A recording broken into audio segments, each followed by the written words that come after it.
بسم اللہ الرحمن الرحیم حسبي ربي جل الله ما في قلبي غير الله نور محمد صلى الله لا إله إلا الله حسبي ربي جل الله ما في قلبي. سورہ ہود کی آیت نمبر 34 سے چلا آگے بڑھیں گے. اس آیت میں فرمایا کہ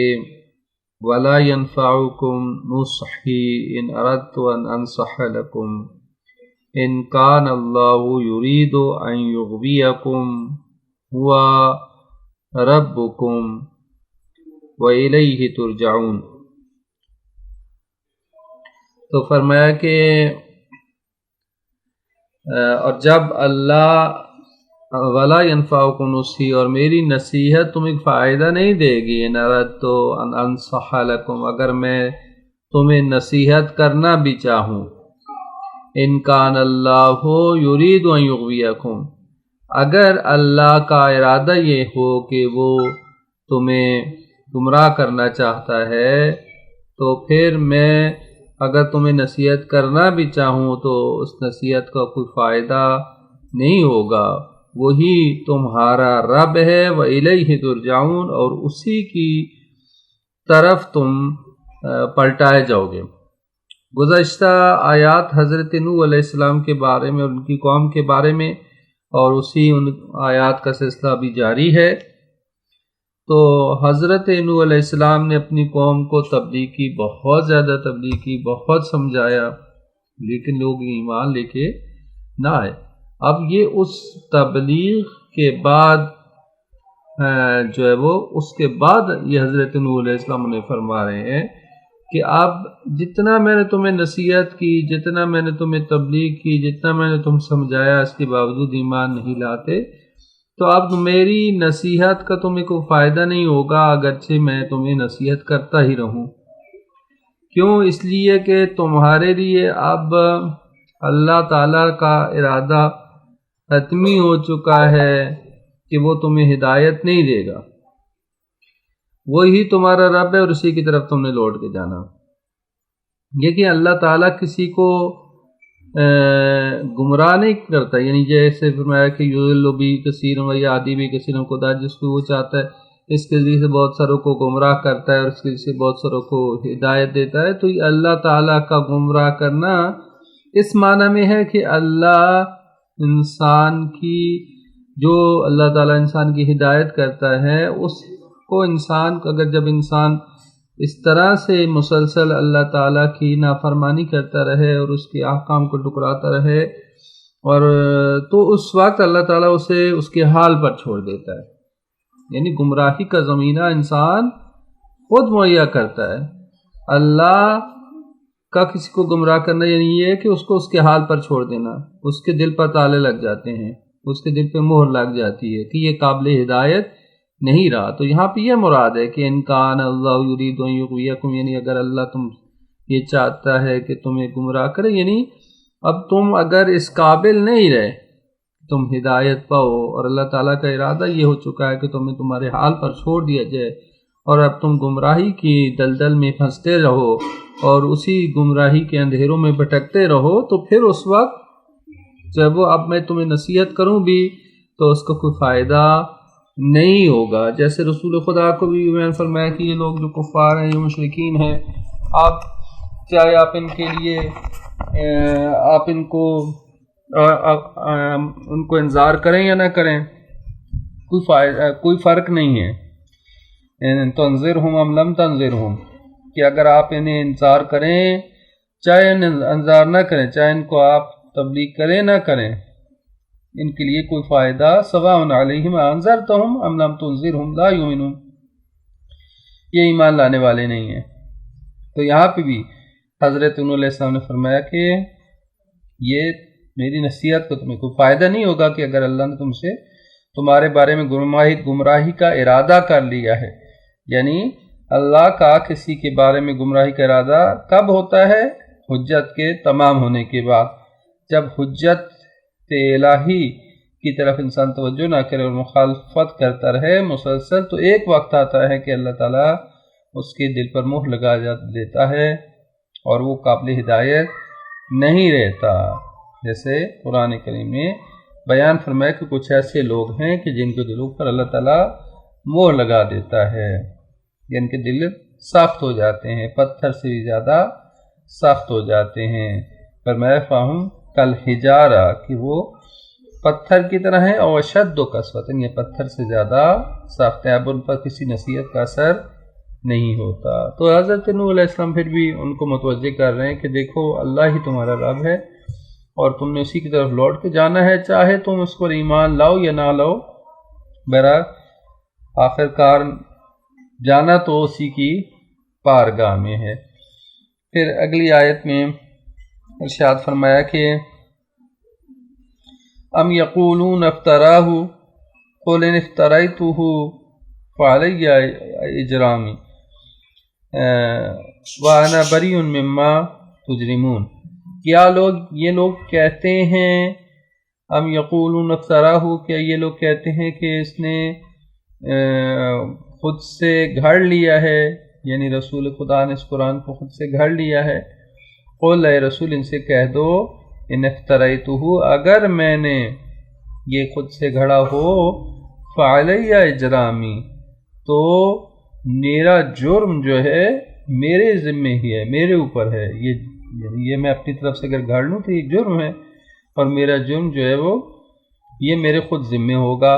وانا بریء مما تجرمون، اور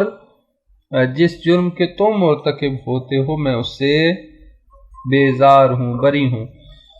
تو یہ جو ہے وہ حضرت نوح علیہ السلام کے واقعے کو بیان کرنے کے بعد جو ہے وہ یہ بیان فرمایا کہ جس طرح حضرت نوح علیہ السلام کو لوگ کہتے تھے کہ یہ جو تم باتیں کرتے ہو تم اپنی طرف سے کرتے ہو، اپنی طرف سے گھڑتے ہو، اسی طرح سے مشرکین مکہ اور منکرین جو تھے رسول خدا کی نبوت کا، قرآن کریم کا انکار کرنے والے، وہ بھی یہ رسول خدا پر یہ الزام لگاتے تھے اور کہتے تھے کہ یہ واقعات آپ نے خود سے گھڑ لیے ہیں، یہ حضرت نوح کا جو قصہ آپ نے بیان کیا یہ خود سے گھڑا ہے۔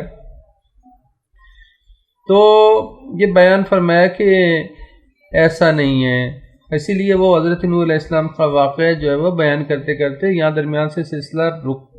کلام روک کر اس شبے کا جواب دیا گیا کہ میں نے یہ اپنی طرف سے یہ قصہ نہیں بنا لیا، یہ گان جیسے کہتے تھے کہ یہ قصے گانیاں ہیں پرانے لوگوں کی اور خود سے اس نے بنا لیا، خود سے گھڑ لیا ہے، تو فرمایا کہ نہیں، یہ ایسا نہیں ہے کہ میں نے خود سے بنا لیا، اگر میں نے یہ بنایا ہوتا تو میں اسے جرم سمجھتا ہوں، یہ کیسے ہو سکتا ہے کہ میں خدا تعالیٰ کی طرف کسی بات کی جھوٹی نسبت دوں، اور یہ بہت بڑا جرم ہے، میں کیسے اس جرم کا ارتکاب کر سکتا ہوں، مگر تم جرم کے مرتکب ہو رہے ہو، کیوں؟ اس لیے کہ تم اس کلام الہی کی تکذیب کر رہے ہو، کلام الہی کو جھٹلا رہے ہو، لہٰذا تم ہی مجرم ہو، تم جرم کے مرتکب ہو رہے ہو، اور میں تم سے بری ہوں، بیزار ہوں تمہارے مما تجرمون، جو تم جرم کر رہے ہو میں اس سے بیزار ہوں۔ تم اگر قرآن کلام الہی کی تصدیق نہیں کرتے تو یہ تم نے جرم کیا، یعنی کلام الہی کی تکذیب کی ہے، تو میں تمہاری اس فعل سے بیزار ہوں۔ پھر آگے ارشاد فرمایا، پھر دوبارہ حضرت نوح علیہ السلام کا تذکرہ، وَأُوحِيَ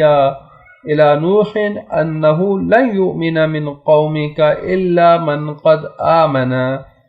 اور نوح کی طرف وحی کی گئی کہ بے شک ہرگز ایمان نہیں لائیں گے تیری قوم میں سے، یعنی تیری قوم کے افراد اب تجھ پر ایمان نہیں لائیں گے، الا من قد آمنا، سوائے مگر اس کے کہ جو ایمان لا چکا، جو پہلے ایمان لا چکے ہیں، اس کے علاوہ اب مزید لوگ کوئی ایمان لانے والا نہیں ہے۔ فلا تبتئس، پس آپ رنجیدہ نہ ہوں، بما کانوا یفعلون، اس وجہ سے کہ جو وہ انجام دیتے ہیں، ان کے افعال کی وجہ سے ان کے کاموں کی وجہ سے آپ ہرگز رنجیدہ اور آپ جو ہے وہ پریشان نہ ہوں۔ حضرت نوح علیہ السلام نے بہت طویل عرصہ تبلیغ کی، جیسے قرآن نے بیان فرمایا کہ 950 سال تک اپنی قوم میں تبلیغ کی۔ حضرت نے مختلف طرح طرح کے معجزات دکھائے، تمام حجتیں پوری کی ان پر حضرت نوح علیہ السلام نے، لیکن اس کے باوجود یہ ایمان نہیں لائے اور اپنے بتوں پر کی ہی پرستش کرتے تھے۔ تو اللہ تعالیٰ نے فرمایا کہ اے نوح وحی کی گئی کہ اے نوح اب یہ آپ کے اوپر جو ایمان لا چکے اس کے علاوہ کوئی مزید ایمان لانے والا نہیں ہے۔ اور روایات کے مطابق شاید 7 یا 70 افراد اس کے درمیان تعداد بتائی گئی ہے کہ ایمان لے کے آئے، زیادہ سے زیادہ 70، کم سے کم 7 افراد حضرت نوح پر ایمان لے کے آئے۔ اتنی کم تعداد، 950 سال کی تبلیغ، اتنے کم افراد ایمان لے کے آئے۔ پر میں اس کے علاوہ اب یہ ایمان لانے والے نہیں ہیں، جو ایمان لا چکے وہ لا چکے۔ آپ لہٰذا آپ رنجیدہ نہ ہوں۔ حضرت نوح کا نام نوح اس لیے پڑا کہ آپ نے بہت زیادہ گریہ کرتے تھے، بہت زیادہ روتے تھے۔ جیسا بیان ہوا پہلے کہ دنیا کے 5 بڑے سب سے زیادہ گریہ کرنے والے افراد میں سے حضرت نوح علیہ السلام کا نام ہے، اور اسی وجہ سے نوح ان کا لقب پڑ گیا ہے۔ وہ حضرت نوح کا نام عبد الملک عبد الغفار تھا، لیکن نوح لقب پڑ گیا زیادہ گریہ کی وجہ سے، کیونکہ اپنی قوم کے بارے میں رنجیدہ ہوتے تھے، پریشان ہوتے تھے، گریہ کرتے تھے کہ پروردگار یہ کیوں نہیں ایمان لاتے، یہ لوگ میری باتوں کو کیوں نہیں سنجیدہ لیتے، کیوں نہیں سمجھتے، کیوں نہیں یہ اس چیز کو درک کرتے کہ یہ دنیا کی زندگی عارضی زندگی ہے، ہمیشہ کی زندگی اس کے بعد ہے، اور اگر دنیا کی زندگی میں ایمان نہ لے کے آئے تو آخرت میں یہ عذاب سے دوچار ہوں گے۔ گریہ کرتے تھے۔ فرمایا کہ فلا تبتئس، اے نوح یہ آپ کے ایمان لانے والے نہیں ہیں، آپ رنجیدہ نہ ہوں، آپ پریشان نہ ہوں ان کاموں کی وجہ سے جو یہ انجام دیتے ہیں۔ تو حضرت نوح علیہ السلام کو یہاں پہ تسلی اور تشفی دی گئی ہے، جیسے ہمارے نبی کو بھی اللہ تعالیٰ نے مختلف جگہوں پہ تسلی دی اور ان کو فرمایا کہ اے میرے نبی آپ اتنا زیادہ ان کے بارے میں پریشان نہ ہوا کریں کہ یہ ایمان نہیں لاتے، گویا کہ یعنی اس طرح فرمایا کہ گویا کہ آپ اپنے آپ کو جو ہلاک کیے جا رہے ہیں اس وجہ سے کہ ایمان نہیں لا رہے، اس قدر آپ کیوں اپنے آپ کو پریشان کرتے ہیں؟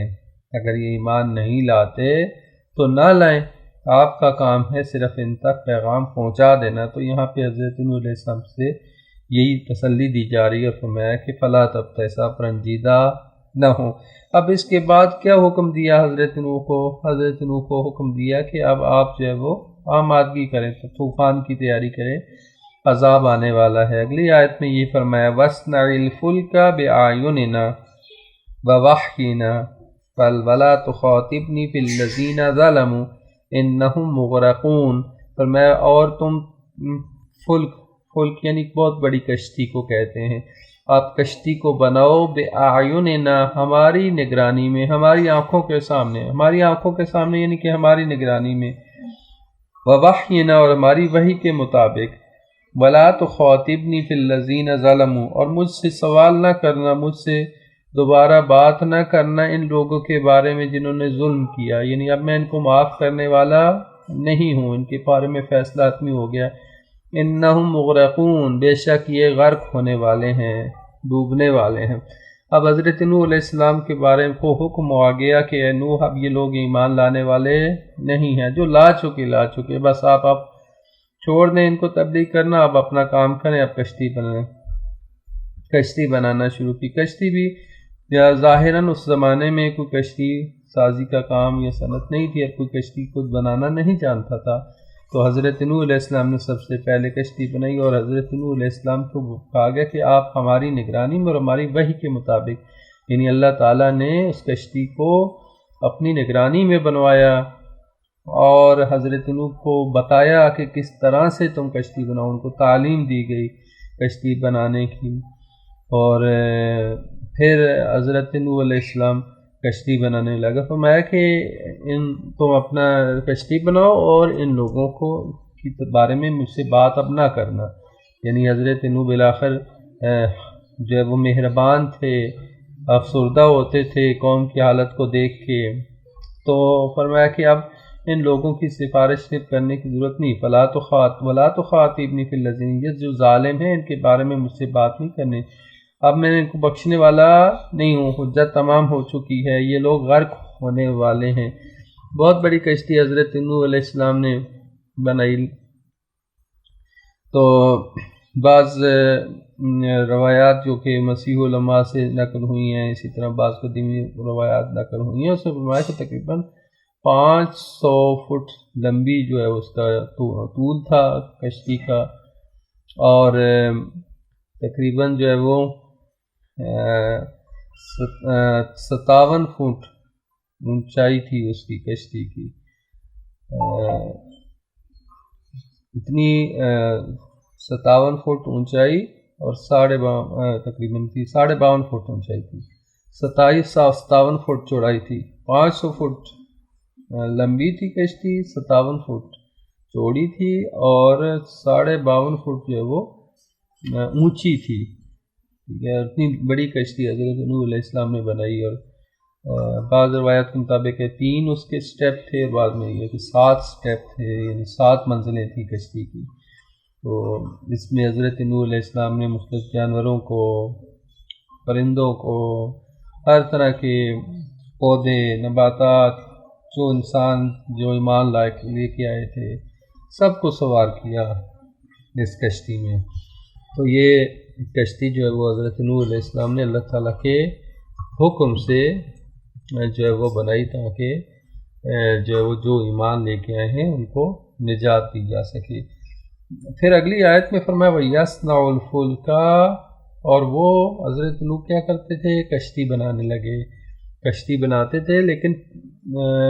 پھر بھی اس قوم نے حضرت نوح کا پیچھا نہیں چھوڑا۔ وَكُلَّمَا مَرَّ عَلَيْهِ مَلَأٌ مِّن قَوْمِهِ سَخِرُوا مِنْهُ، فرمایا کہ جب بھی گزرتے تھے ان کی قوم میں سے جو سردار تھے، جو وڈیرے تھے، جو بڑے پیسے والے لوگ تھے، اور جو اس طرح کے افراد تھے، متکبر لوگ تھے، جو ہی گزرتے اس حضرت نوح کے پاس سے سخروا منہ، تو وہ ان کا مذاق اڑاتے تھے حضرت نوح کا۔ قال ان تسخروا منا، تو حضرت نوح نے فرمایا کہ اگر تم آج ہمارا مذاق اڑاتے ہو، یعنی حضرت نوح کے ساتھ دوسرے افراد بھی تھے جو مومن تھے، جو حضرت نوح کی مدد کرتے تھے کشتی بناتے ہوئے، تو فرمایا اس لیے کہ ان تسخروا منا، اگر تم آج ہمارا مذاق اڑاتے ہو، فإنا نسخر منکم، تو بے شک ہم بھی تمہارا مذاق اڑائیں گے، کما تسخرون، جس طرح تم ہمارا مذاق اڑاتے ہو۔ اور پھر اگلی آیت بھی اسی سے مربوط ہے، فرمایا کہ فَسَوْفَ تَعْلَمُونَ، پس قریب تم جان لوگے من یاتیہ عذاب، کہ کس کے پاس آتا ہے، کس پر آتا ہے وہ عذاب، یخزیہ، جو اسے رسوا کر دے گا، وَیَحِلُّ عَلَیہ عذاب مقیم، اور کس پر ہمیشہ رہنے والا عذاب المقیم، یعنی ہمیشہ رہنے والا عذاب وارد ہوتا ہے۔ تو یہاں حضرت نوح علیہ السلام جب کشتی بناتے تھے تو یہ لوگ حضرت نوح کے پاس سے گزرتے ہوئے مذاق اڑاتے کہتے تھے، یعنی نوح کشتی تو بنا رہے ہو، یہاں پہ دریا بھی بنا رہے ہو، دریا تو یہاں پہ دور دور تک ہے نہیں، اتنی بڑی کشتی بنا رہے ہو، کس لیے بنا رہے ہو، کہاں چلاؤ گے، اس طرح کے مذاق اڑاتے تھے۔ کبھی جو ہے وہ حضرت نوح کشتی بنا کے جاتے تھے یا آگے پیچھے سے توڑ دیتے تھے، کبھی کشتی پر غلاظت پھینک دیتے تھے، طرح طرح کی جو ہے وہ حربے کرتے تھے، روکتے تھے، پھر دوبارہ حضرت نوح بناتے، پھر جا کر توڑ دیتے تھے، اور اذیت دیتے تھے، عذاب دیتے تھے اور مذاق اڑاتے تھے۔ تو فرمایا کہ اگر تم ہمارا مذاق اڑاتے ہو تو جو ہے وہ ایک وقت آئے گا، ایسا وقت آئے گا کہ ہم تمہارا مذاق اڑائیں گے، اور پھر جب اللہ کی طرف سے عذاب آئے گا تو پھر پتہ چلے گا کہ اس پر جو رسوا کرنے والا عذاب آتا ہے، اور کتنا پائیدار عذاب، ہمیشہ رہنے والا عذاب آتا ہے۔ یعنی یہ وہ منکرین تھے جو کہ حضرت نوح علیہ السلام کے مخالف تھے، غیب پر ایمان نہیں رکھتے تھے، تو لہٰذا اسی وجہ سے وہ اپنے اطمینان اور سکون کے ساتھ جو ہے وہ عیش کی زندگی میں گزار رہے تھے، اور وہ سمجھتے تھے کہ حضرت نوح علیہ السلام نعوذ باللہ دیوانے ہیں، یہ کیا کام کر رہے ہیں، عجیب سے کام کر رہے ہیں، کشتی بنا رہے ہیں، کہاں چلائیں گے. لیکن ان کو کوئی خبر نہیں تھی اس بات کی کہ اللہ کی طرف سے ایک بہت بڑا عذاب آنے والا ہے. پھر آگے یہ ارشاد فرمایا کہ حتی اذا جاء امرنا وفارت التنور، اور جب یہاں تک کہ جب ہمارا حکم آ گیا اور تنور ابلنے لگا، فارت تنور یعنی تنور ابلنے لگا، یعنی حضرت نوح علیہ السلام نے کشتی کو بنایا اور اس کے بعد فرمایا جب ہمارا حکم آ گیا اور تنور ابلنے لگا، قلنا ہم نے کہا احمل فیہا من کل زوجین اثنین، کہ تم ہر چیز کے جوڑا دو افراد یعنی ہر چیز کا جوڑا جو ہے وہ رکھ لو، جوڑے میں سے دو کشتی میں سوار کر لو. وَأَهْلَكَ، اور اپنے گھر والوں کو، إِلَّا مَنْ سَبَقَ عَلَيْهِ الْقَوْلُ، ہاں مگر گھر والوں میں سے سوائے ان کے کہ جن کے پہلے میں بات ہو چکی، یعنی آپ کی بیوی اور آپ کا وہ بیٹا، یہ جو ایمان نہیں لے کے آئے. وَمَنْ آمَنَ، اور جو ایمان لائے ان کو بھی آپ سوار کر لیں. وَمَا آمَنَ مَعَهُ إِلَّا قَلِيلٌ، اور یہ بھی فرما دیا کہ حضرت نوح کے ساتھ ایمان نہیں لائے تھے مگر الا قلیل، مگر بہت ہی کم افراد، گنے چنے افراد. تو یہاں تمام اس ماجرے کو بیان فرما دیا اللہ تعالیٰ نے کہ کشتی جب تیار ہو گئی تو پھر اللہ تعالیٰ کی طرف سے حکم آ گیا کشتی کے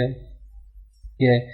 اب جو ہے وہ اللہ کی طرف سے عذاب کے آثار نمودار ہوئے، اور سب سے پہلے تنور سے پانی نکلا،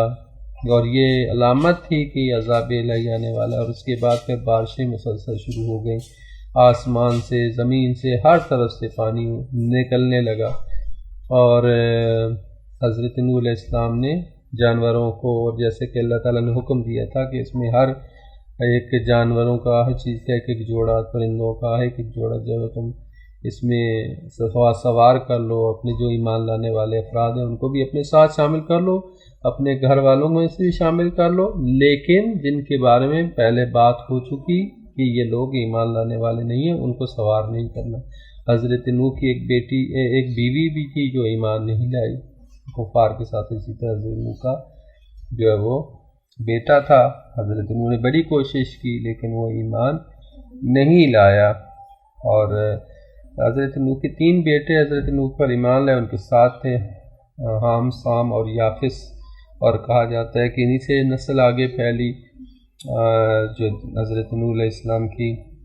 جبکہ ایک بیٹا جو کنعان کے نام سے تھا اور وہ ایمان نہیں لایا اور وہ غرق ہو گیا. اور ایک بیوی بھی تھی جو کہ حضرت نوح کی، اور ایمان نہیں لائی حضرت نوح پر. تو فرمایا جن کے بارے میں بات گزر چکی تو ان کے لیے عذاب حتمی ہے، وہ ان کے علاوہ اپنے اہل کو بھی شامل کرو، جو ایمان لے آئے ان کو ساتھ اپنے کشتی میں سوار کرو. لیکن یہ بھی بیان فرما دیا کہ بہت قلیل لوگ، آمنا ما آمن معه الا قلیل،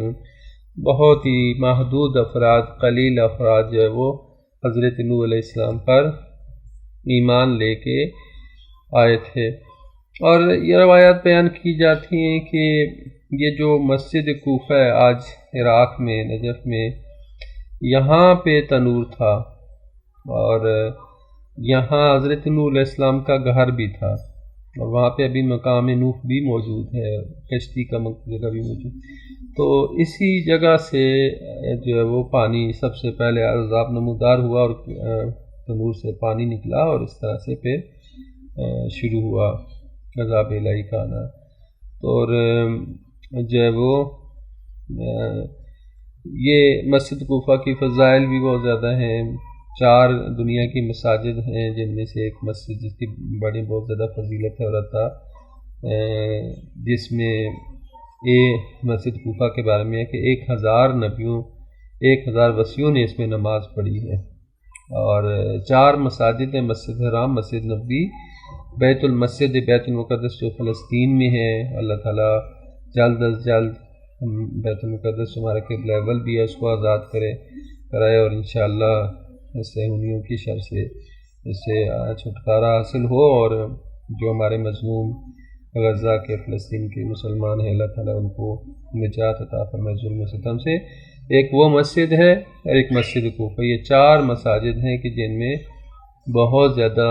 ثواب ہے نماز پڑھنے کا، اور عطا بیان فرمایا گیا کہ ان مساجد میں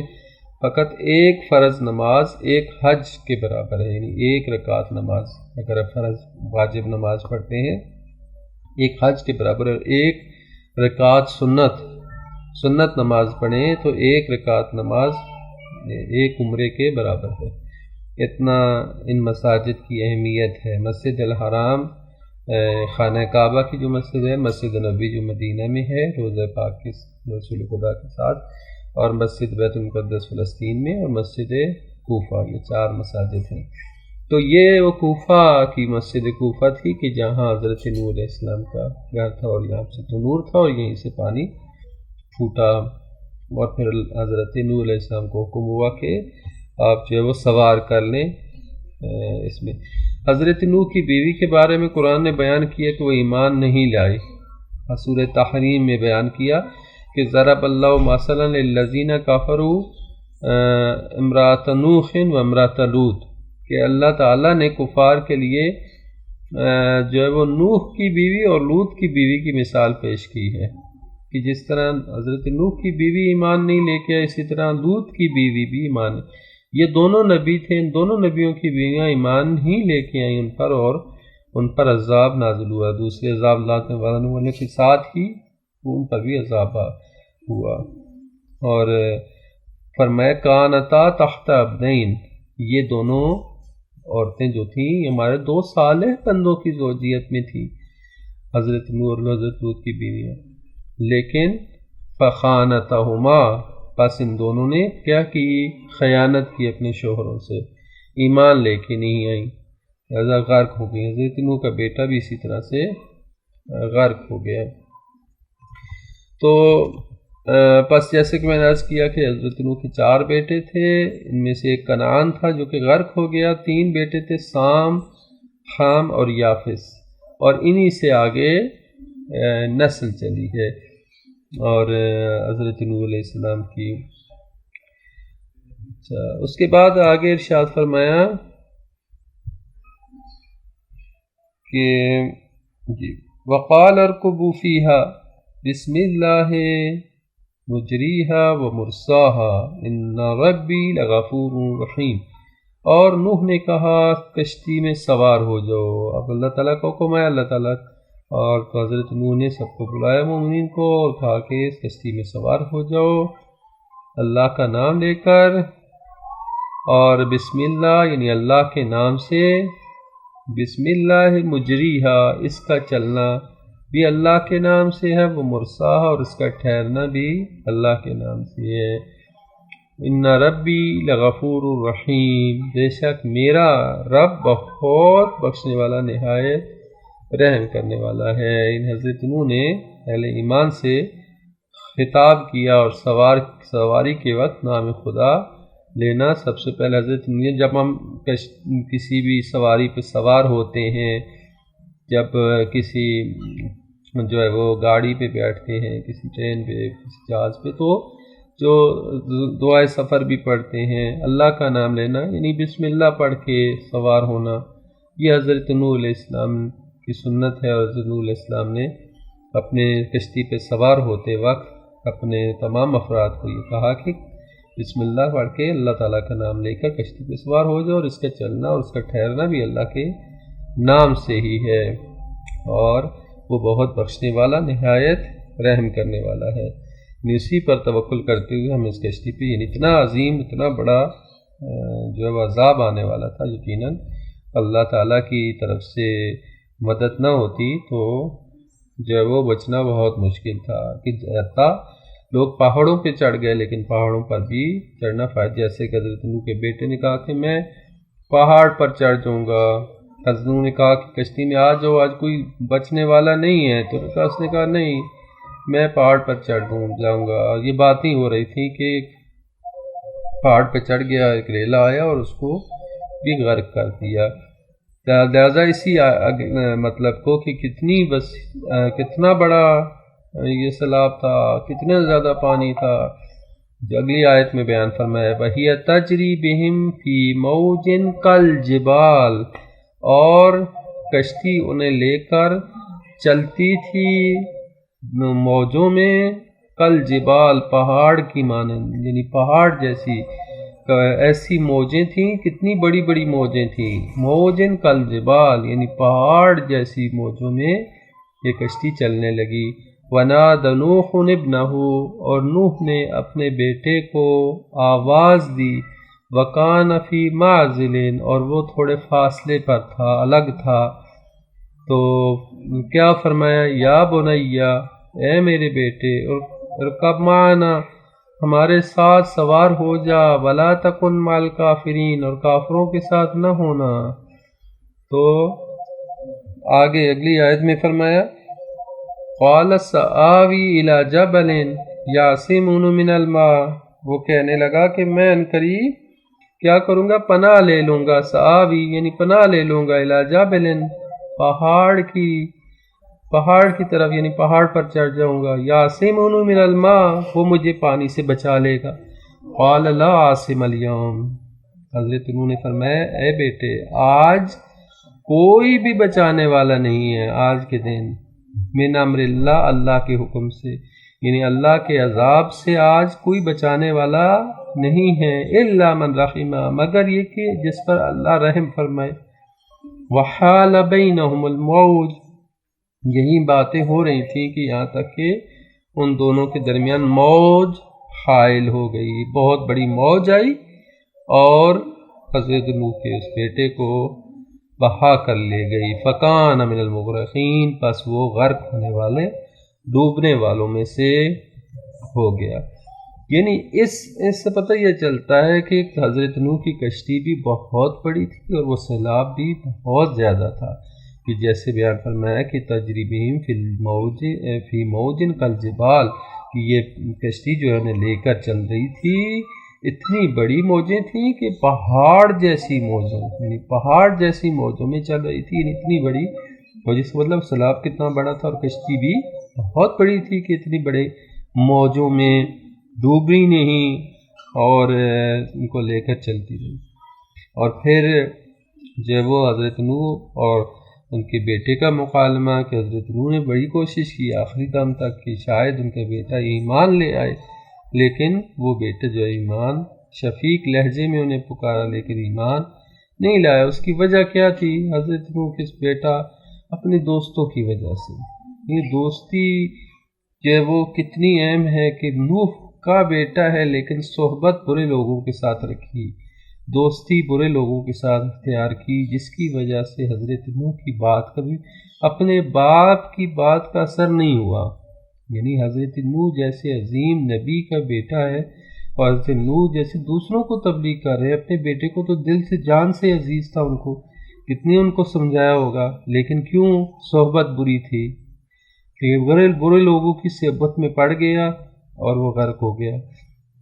اور ہمیشہ ہمیشہ کے عذاب کے لیے مبتلا ہو گیا۔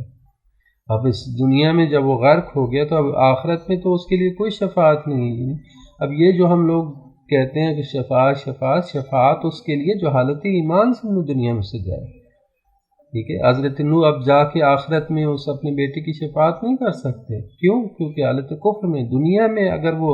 حضرت نوح کی بات مان لیتا اور کشتی پہ سوار ہو جاتا، توبہ کر لیتا، تو آخرت میں اس کے لیے حضرت نوح اس کے جو وہ شفاعت تھی۔ بس شفاعت یہ ہے کہ انسان حالت ایمان میں دنیا سے جائے، اپنے کچھ اس حد تک عمل انجام دے کہ قابل شفاعت بن سکے، اور اگر پھر کوئی کوتاہیاں رہ جائیں تو پھر شفاعت ہے۔ یہ نہیں ہے شفاعت کہ انسان ساری زندگی کافروں کی طرح زندگی گزارتا رہے اور یہ کہے کہ ہمارے لیے شفاعت کرنے والی ہے، ٹھیک ہے۔ اگر شفاعت ہی ممکن ہوتی تو حضرت نوح کے اپنے بیٹے کی شفاعت ہی کر لیتے، ٹھیک ہے۔ شفاعت ایمان کے ساتھ ہے۔ تو دیکھیں حضرت اتنی بڑا عبرت ہے، اتنی بڑی عبرت ہے کہ نوح علیہ السلام اپنے بیٹے کو بھی نہیں بچا سکتے اگر ایمان نہیں لے کے آئے، اگر عمل صالح انجام نہیں دیا تو نوح علیہ السلام اپنے بیٹے کو بھی اللہ تعالیٰ کسی کے ساتھ رشتہ داری نہیں ہے۔ اللہ تعالیٰ یہ کہتا ہے کہ ایمان لے کے آؤ، عمل صالح انجام دو، اور میرے اوامر کی اتباع کرو، پیروی کرو، ٹھیک ہے۔ تو لہٰذا یہ بہت بڑی عبرت ہے ہم سب کے لیے، اور کبھی بھی اپنے وہ نہ اترائیں۔ بعض دفعہ ہمارے معاشرے میں سید اترا رہے ہوتے، جی ہم تو سادات ہیں، جو ہم تو پہلے ہی بخشے ہوئے ہیں، ہم دنیا بھر میں جو مرضی گناہ کرتے رہے ہم بخشے ہوئے ہیں۔ کس نے ضمانت دی ہے؟ حتیٰ ہمارے ائمہ معصومین علیہ السلام تاکیداً کرتے ہیں، بار بار تاکید، اتنی روایات موجود ہیں کہ کبھی بھی ہماری نسبت سے کہ یہ نہ سمجھنا کہ تمہاری ہمارے ساتھ کوئی نسبت ہے، یا ہمارے چاہنے والے ہو، یا ہماری اولاد میں سے ہو، اور اس بنیاد پر عمل کو ترک نہ کر دینا، اور نہ ہی کبھی اپنے عمل کے اوپر بھروسہ کرتے ہوئے ہم سے دوری اختیار کرنا۔ دونوں طرفیں ہیں، نہ جب وہ اپنے اعمال پر بھروسہ کر سکتے ہیں، اور نہ ہی یہ کہ جو ہے وہ ان کے ساتھ نسبت کی بنیاد پہ اپنے اعمال کو ترک کر دینا۔ دونوں صورتوں میں تم گمراہ ہو جاؤ گے، دونوں صورتوں میں تم ڈوب جاؤ گے۔ تو اور کشتی نوح، حضرت نوح علیہ السلام کی کشتی، جیسے کہ اہل بیت کی مثال دی گئی ہے کہ مثل اہل بیتی کا مثل سفینۃ نوح، میرے اہل بیت کی مثال کشتی نوح کی طرح ہے، کہ جو بھی اس میں سوار ہو گیا وہ نجات پا گیا، اور جو بھی اس سے پیچھے ہو گیا وہ غرق ہو گیا۔ یعنی حتیٰ اگر اولاد اہل بیت بھی ہو، لیکن کشتی اہل بیت میں سوار نہ ہوگی تو وہ غرق ہو جائے گی۔ سوار ہونے سے کیا مراد ہے؟ سوار ہونے سے مراد صرف نعرے لگانا نہیں ہے، سوار ہونے سے مراد یہ نہیں ہے کہ ہم بس ان کو مان لیتے ہیں، نہیں، سوار ہونے سے مراد یہ ہے کہ ان کی سیرت کی اتباع کی جائے، ان کی پیروی کی جائے، جس حد تک ممکن ہے ان کی اتباع کی جائے، یہ ہے سوار ہونا۔ جیسا کہ امام حسین علیہ السلام جب نکل رہے تھے مکہ سے، تو کیا فرمایا کہ جو بھی چاہتا ہے ہمارے ساتھ، تو ارکبوا معنا، ہمارے ساتھ سوار ہو جاؤ، ٹھیک ہے۔ جو چاہتا ہے نجات کی طرف جانا چاہتا ہے تو آؤ ہمارے ساتھ سوار ہو جاؤ۔ تو سوار ہونا یہ ہے کہ جیسا کہ وہ کہہ رہے ہیں اس کے مطابق عمل کرو، یعنی اتباع کرنا، یعنی کہ ان کی سیرت اور ان کے کردار کو فالو کرنا، پیروی کرنا، یہ ہے اہل بیت کی کشتی پہ سوار ہونا۔ ٹھیک ہے، اہل بیت کی کشتی پہ سوار ہونے سے مراد یہ ہے، نہ یہ کہ ہم کہیں کہ ہم بس ہی ان کو مان لیتے ہیں، بس یہی کافی ہے۔ نہیں، مان لینا کافی نہیں ہے، بلکہ پیروی ضروری ہے، تب ہم کہہ سکتے ہیں کہ ہم اہل بیت کی کشتی پہ سوار ہوئے ہیں، وگرنہ اگر سوار نہ ہو تو غرق ہو جائیں گے، ڈوب جائیں گے، جیسے کہ جو لوگ حضرت نوح کی کشتی پہ سوار نہیں ہوئے وہ ڈوب گئے۔ اسی طرح جو اہل بیت علیہ السلام کی پیروی نہیں کریں گے وہ ڈوب جائیں گے، غرق ہو جائیں گے، چاہے ان کی اولاد سی ہو، جیسے حضرت نوح کا بیٹا غرق ہو گیا، ڈوب گیا۔ تو آگے فرمایا کہ وقیلا یا ارض ابلعی ماء کے ویا سماء اقلعی، اور کہا گیا، حکم دیا گیا کہ اے زمین نگل لے اپنا پانی، ابلعی ماء کے، اپنا پانی نگل لے،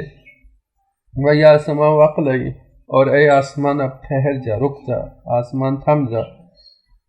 وغیض الماء، اور پانی خشک ہو گیا، وقضی الامر، اور کام تمام کر دیا گیا، واستوت علی الجودی، اور کشتی جو ہے کوہ جودی پر جا کر ٹھہر گئی، وقیلا بعدا للقوم الظالمین، کہا گیا کہ ظالموں پر نفرین ہو۔ بہرحال حضرت نوح علیہ السلام کی کشتی نے پوری دنیا کا چکر لگایا، بتایا جاتا ہے، روایات ہیں کہ حضرت نوح علیہ السلام کی کشتی جب کربلا کی سرزمین پہ آئی تو بھنور میں پھنس گئی، بہت سخت، یعنی جب وہ اس میں طوفان آیا حتیٰ ڈوبنے کے قریب ہو گئی۔ حضرت نوح علیہ السلام کو حکم دیا گیا، پنجے تنے پاک کا واسطہ دیا انہوں نے، اور پھر کشتی نجات پیدا کی، اور پوچھا کہ کون سی سرزمین ہے، تو بتایا گیا یہ کربلا کی سرزمین ہے۔ ہر نبی کا گزر ہوا کربلا کی سرزمین سے، اور کوئی نہ کوئی حادثہ واقعہ وہاں پہ پیش آیا، اور پھر اسی بہانے سے اللہ تعالیٰ نے انہیں کربلا کی رودات سنائی اور امام حسین علیہ السلام کے مصائب کو بیان کیا گیا اور انبیاء نے گریہ کیا. تمام انبیاء نے امام حسین علیہ السلام پر گریہ کیا ہے. حضرت نوح علیہ السلام نے بھی امام حسین پر گریہ کیا کہ جب بتایا گیا انہیں کہ آخری نبی کے بیٹے کو اس طرح سے ظالم جو ہے وہ 3 دن کا بھوکا پیاسا شہید کر دیں گے. تو یہ حکم دیا گیا کہ اب جو ہے وہ ٹھہر جا. بارش لگاتار ہو رہی تھی، 40 دن تک بارش ہوتی روایت تھی، اور بعض روایت یہ کہ 6 ماہ تک کشتی جو ہے وہ پانی کے اوپر رہی. تو اب یہ فرمایا گیا کہ اے زمین نگل جا پانی اپنا، اور آسمان کو کہا گیا تھم جا، اور آہستہ آہستہ پانی بیٹھنا شروع ہوا اور یہاں تک کہ زمین پانی خشک ہوا. کشتی جو ہے پہاڑ کے اوپر جا کے رکی. کوہ جودی کے بارے میں مختلف روایات ہیں. کہتے ہیں شام میں ایک پہاڑ ہے، کوئی کہتے ہیں عراق میں ایک پہاڑ ہے. مختلف جو ہے وہ اس کے بارے میں روایات ہیں. ابھی بھی کچھ کشتی حضرت نوح کے آثار ملے ہیں، شاید شام کی سرزمین سے یا مصر کی سرزمین سے کچھ آثار حضرت نوح کی کشتی کے ملے ہیں. تو اس سے اندازہ لگایا گیا کہ وہ کون سی سرزمین تھی جہاں پہ حضرت نوح کی کشتی جا کے رکی. اور اللہ تعالیٰ نے فرمایا کہ اب ظالموں پر نفرین ہو، جو لوگ ڈوب گئے، غرق ہو گئے، یہ لوگ ظالم تھے اور یہ اللہ تعالیٰ کی لعنت کے مستحق ٹھہرے. تو بس حضرت نوح علیہ السلام پہ یہ طوفان آیا. اب کیونکہ بعض لوگ کہتے ہیں کہ یہ خاص علاقے، خاص خطے میں تھا حضرت نوح کا طوفان، لیکن جیسے کہ آیات سے اندازہ ہوتا ہے اور حضرت نوح علیہ السلام کو جتنا اہتمام کرنا کہ ہر چیز کے 2 جوڑے بنانا، جانوروں کے جوڑے، حتیٰ جو ہے وہ پرندوں کو بھی سوار کرنا، اور حتیٰ درختوں کو اور پودے بھی رکھنا، یہ ساری چیزیں سے پتہ چلتا ہے کہ پوری زمین پر جو ہے وہ ایک دفعہ سیلاب آیا تھا اور سب جو ہے غرق ہوئے. نئے سرے سے حضرت نوح علیہ السلام نے زمین کو آباد کیا، اور اسی وجہ سے آدم ثانی بھی کہا جاتا ہے حضرت نوح کو، کہ دوبارہ سے ایک دفعہ جیسے حضرت آدم علیہ السلام نے زمین کو آباد کیا تو حضرت نوح علیہ السلام نے بھی ایک دفعہ دوبارہ سے زمین کو آباد کیا ہے. تو یہ حضرت نوح علیہ السلام کی کشتی ہے کے بارے میں جو ہے مختلف جو ہے وہ روایات ہیں. کوہ جودی کے بارے میں جیسے میں نے عرض کیا کہ مختلف روایات ہیں کہ شام کی سرزمین ہے یا عراق کی سرزمین میں موجود ایک پہاڑ ہے جس کو کوہ جودی کہا جاتا ہے، اور وہاں پہ جا کے کشتی ٹھہر گئی، رک گئی. اور اس کے بعد اگلی آیت میں فرمایا وَنَادَ نُوحٌ رَبَّهُ فَقَالَ رَبِّ إِنَّ ابْنِي مِنْ أَهْلِي وَإِنَّ وَعْدَكَ الْحَقُّ وَأَنْتَ أَحْكَمُ الْحَاكِمِينَ. اب وہاں تذکرہ نہیں کیا جب حضرت نوح علیہ السلام اور اس کے بیٹے کے درمیان مکالمہ ہو رہا تھا اور وہ ڈوب گیا. تو اب دوبارہ یہاں سے تذکرہ ہو رہا ہے کہ ڈوبنے والے تو ڈوب گئے اور فرمایا کہ اللہ کی لعنت ہو، لیکن جو نوح کا بیٹا تھا، حضرت نوح علیہ السلام نے اپنے بیٹے کے بارے میں خدا سے عرض کی کہ وَنَادَ نُوحٌ، اور نوح نے ندا دی اپنے رب سے کہ فقال، اور عرض کی فقال رب، کہا کہ اے میرے پروردگار میرا بیٹا میرے اہل میں سے تھا، وَإِنَّ وَعْدَكَ الْحَقُّ، بے شک تیرا وعدہ حق ہے. میں نے فرمایا تھا کہ میں تیری اہل کو نجات دوں گا. وَأَنْتَ أَحْكَمُ الْحَاكِمِينَ، اور تو جو ہے وہ سب سے بہترین فیصلہ کرنے والا ہے.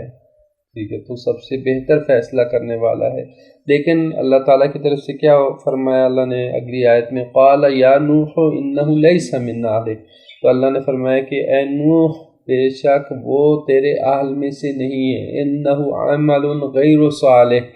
بے شک اس کا عمل صالح نہیں ہے، صالح نہیں ہے، اس کا عمل اچھا نہیں تھا. فَلَا تَسْأَلْنِي مَا لَيْسَ لَكَ بِهِ عِلْمٌ، پس سوال نہ کر مجھ سے، درخواست نہ کر اس چیز کے بارے میں جس کا تجھے علم نہیں ہے. انی اعظک، میں تجھے نصیحت کرتا ہوں کہ ان تکون من الجاہلین، ایسا نہ ہو کہ تو جاہلین میں سے ہو جائے. تو یہاں پہ حضرت نوح علیہ السلام